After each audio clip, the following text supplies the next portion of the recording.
Okay, now we will demonstrate the muscles in this model. So we have the extrinsic laryngeal muscles and we have intrinsic laryngeal muscles.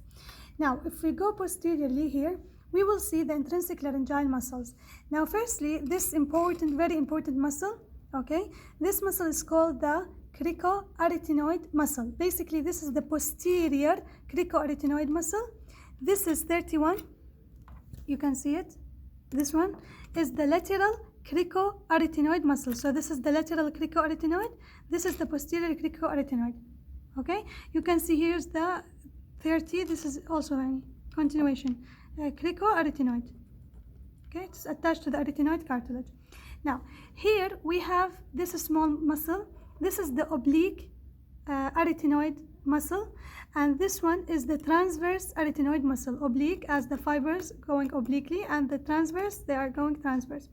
Now this very small portion, which is 35, this one, okay, basically, okay, so this is a portion of the epiglottic muscle. This is just a portion, okay. Now if you go here, you can see that. So here we have a muscle here, this one, and its continuation is here. Okay, so it's between the thyroid cartilage and the arytenoid cartilage. Okay, a portion in the thyroid, a portion in the arytenoid. It is called the thyroarytenoid muscle.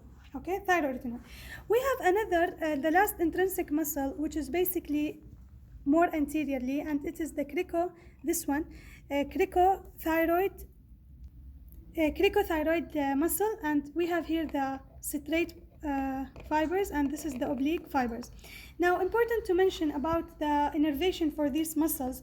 Now, all the intrinsic muscles that we mention here, they are innervated by inferior laryngeal nerve, which are terminal branch of the recurrent laryngeal nerve, which is a branch from the vagus, except the cricothyroid, this one, which is innervated by the external laryngeal nerve, which is coming from the superior laryngeal nerve, which is coming from the vagus nerve. Okay, you know the story. So the vagus, we have the superior laryngeal giving external laryngeal nerve supplying this, and we have the recurrent laryngeal from the vagus, another branch, and it will give the inferior laryngeal nerve supplying those muscles here.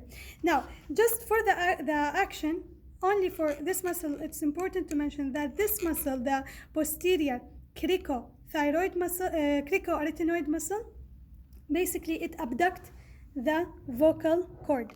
So this muscle, it will abduct the vocal cord, and this is important in the breathing.